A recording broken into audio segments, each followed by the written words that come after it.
Namaskaram. Hello friends, dear students and dear parents. This is the future. What we can do in summer days. तो दोस्तों मैं ये बताना चाह रहा हूँ मेरे प्रिय बच्चों कि आपके पेरेंट्स क्या करते हैं गर्मी में वो तो आपको पता है, या छुट्टियों में क्या करते हैं। कोई अपना व्यापार कर रहा है वो तो रेगुलर चलता रहता है, पर मैं यहाँ पे ये बताने के लिए आया हूँ कि जो बच्चे हैं क्लास 6 से क्लास 12 तक, from class 6 to 12, what they can do, वे क्या कर सकते हैं या छुट्टियों का असली उपयोग कैसे कर सकते हैं। तो मैं एक छोटा सा प्रयास करने जा रहा हूं अपने टाउन्स में। अगर टीचर्स तक ये मेरी बात पहुंचती है तो वो भी अपने अपने कस्बे में, अपने अपने क्षेत्र में इस प्रकार का एक एक्सपेरिमेंट कर सकते हैं।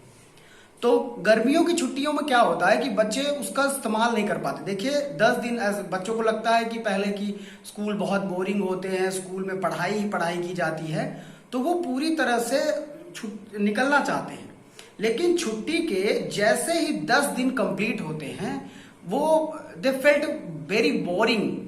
आजकल मोबाइल है, बहुत सारी टेलीविजन है, आईपीएल भी शुरू हो गया, बहुत सारी चीजें हैं, खेल भी है, लेकिन उसके साथ भी बच्चे बोर हो जाते हैं। तो मैंने सोचा कि कुछ एक्स्ट्रा चीज करना चाहिए जिसके साथ ना बच्चे बोर हों और स्टडी भी उनको समझना है कि स्टडी हो रही है, मतलब उनको लगे खेल खेल में शिक्षा या इनोवेशन हो एजुकेशन का। देखिए क्या है कि हर चीज में कुछ ना कुछ बदलाव आते हैं। हर चीज में आप अपने व्यापार में बदलाव करते हैं, आप अपने घर में बदलाव करते रहते हैं, आप अपने रेनोवेशन में बदलाव करते हैं, अपने कपड़ों में बदलाव करते हैं, यहाँ तक कि गेम क्रिकेट का बदलाव हुआ। पहले व्हाइट कलर के ड्रेसेस होते थे, यानी कुल मिला के अब रंग बिरंगे आते हैं। कुल मिला के हर चीज में बदलाव हो रहा है। तो आप शिक्षा के तरीकों में बदलाव भी करने की आवश्यकता है। मुझे जहां तक समझ में आता है तो शिक्षा एक आनंददायी विषय होना चाहिए, ना कि डरावनी, एक भयावह। इससे यह निकलता है कि जो बच्चे पढ़ने में अच्छे हैं या जिनको रुचि ही है पढ़ने के लिए, या जिनको ज्ञान के प्रति आकर्षण है, वो अच्छा ही लगता है, वो तो पढ़ ही लेंगे। वो तो पुस्तक लेकर के आपने देखा होगा कि एक गरीब ट्रैक्टर चालक या एक गरीब रिक्शा चालक का लड़का आईएएस क्वालिफाई कर गया, तो उसकी रुचि है ना उसके प्रति, वो मतलब वो करना ही चाहता है। पर कभी कभी कुछ लड़कों का मानसिक संतुलन या समाज के प्रति उतनी समझ अच्छे से विकसित नहीं हो पाती है, या फिर उनका स्टडी में फोकस नहीं हो पाता है। Let me tell you how can be, I will give you some examples. Like जैसे कि ये चश्मा है, ये चश्मा कहाँ मिलता है? तो अगर हम उस बच्चे को रटा दें ये चश्मा कहाँ मिलता है, तो फिर तो बच्चा रट लेगा। लेकिन अब इसकी कहानी जोड़ा जाए कि चश्मे का निर्माण कब हुआ, चश्मा क्यों जरूरी है, चश्मा क्या क्या उपयोग कर सकता है, आपको धूल, मिट्टी और अन्य चीजों से बचा सकता है, गर्मियों में आप सनग्लासेस लगा सकते हैं जो आंखों को आराम दे सकता है। मतलब उसके पूरे आयामों को कहानी के जरिए रिप्रेजेंट करना, not only in the one way, many ways, कई रास्तों से, कई तरीकों से उसको उसके बारे में बताया जाए। जैसे ताजमहल आगरा में है तो उसके आगे और पीछे दोनों की कहानी, आप कभी आगरा घूमने जाओ तो गाइड आपको बताता है कि यार आगरा से रिलेटेड ये जानकारी भी है, ताज से रिलेटेड ये जानकारी भी है। तो वो मैं प्रयास कर रहा हूं। The first things what I can teach in my coaching classes, the first thing I will make it the student smart. How can a student make a smart? A child can, how can innovate the things? I'll try the first things. So first of all, I'll teach in my coaching spoken English.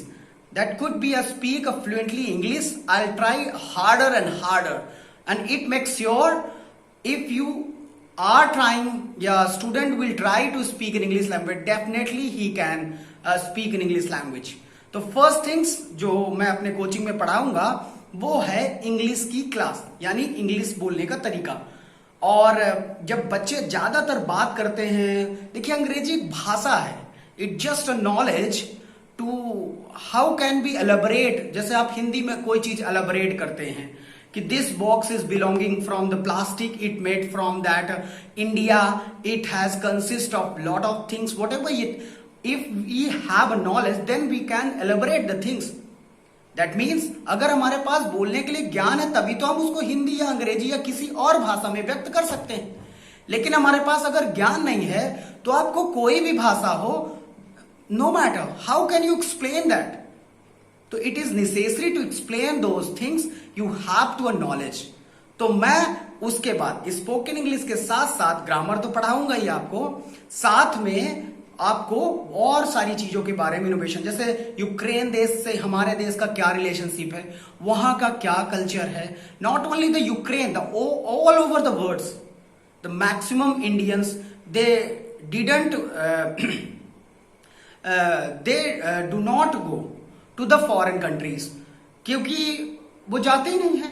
Reason आपको पता है, their financial condition, there are many more conditions, the possibilities are not allowed to go somewhere. So we need to understand, we have a lot of lot of ways to got the informations. So I try to took the knowledge through the digital webs, and I will try to learn them कि how can they use their fertility, how can they use their agricultures, what they are utilizing their clothes and so on, बहुत सारी चीजें।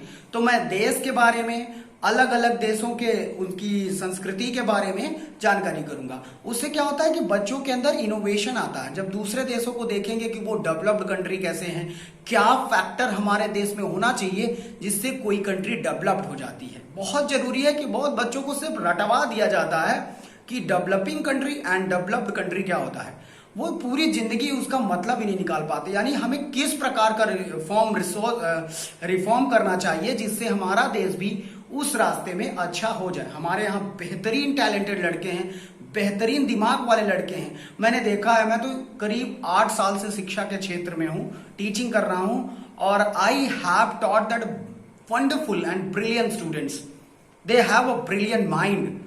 Actually I can't tell you that. Somewhere I find that those students are more brilliant than me. And actually, as you know that, कि शिक्षक से भी अच्छे बच्चे होते हैं, और मैंने ये पाया। तो मैं इन गर्मियों का अच्छे से इस्तेमाल करना चाहता हूं। मैं टॉपिक से नहीं भटकाना चाहता, मैं बस ये बता रहा था कि क्या क्या कर सकते थे। तो जिन तक ये वीडियो जाए प्लीज इसको शेयर करिए, और उन पेरेंट्स को भी मैं समझाना चाहता हूं कि मैं किस जरिए से बच्चों को जानकार बनाना चाहता हूं। तो पहले तो बच्चों में जानकारी भरना पड़ेगा, फिर उसको लैंग्वेज के थ्रू आप एक्सप्लेन करा सकते हैं। क्योंकि अगर जानकारी रहेगी तो वो बच्चा किसी भी लैंग्वेज में बोले काम करता है। तो इसलिए मैं नॉलेज के लिए और भी terms, I have some laptop, तो मैं डिजिटली भी बच्चों को कुछ लैपटॉप से जानकारी।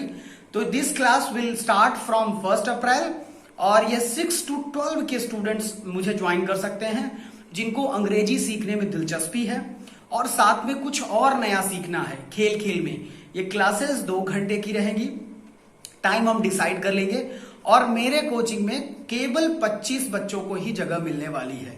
25 student only I will take it in 1 batch. तो जो कांटेक्ट करेगा मैं उन्हीं पहले 25 बच्चों को ही लेकर के चलूंगा, और हम कुछ अच्छा करेंगे, हम बेहतर करेंगे। मैं पूरी मेहनत करता हूं कि अगर मैं वो चीज कर सकता हूं, I have never learn how to speak in English language, that inspire from me by the television and other than the places, then I understand that how can be explore on myself. तो मैं वही प्रयास करूंगा मेरे बच्चों से कि उन बच्चों को एक नई राह, एक नई रीति दे सकूं और गर्मी का असली आनंद उठा सकूं। थोड़ी सी पढ़ाई, थोड़ा सा खेल, थोड़ा सा डिजिटलाइजेशन, थोड़ा सा देश विदेश की जानकारियां, और खूब सारी स्पोकन इंग्लिश, ताकि बच्चे अपने आप को अंग्रेजी में एक्सप्लोर कर सकें। और ग्रामर भी तो चाहेंगे तो पढ़ाया जा सकता है। साथ ही बच्चों, मेरा 10th और 12th का भी क्लासेस स्टार्ट होने वाला है 1 अप्रैल से।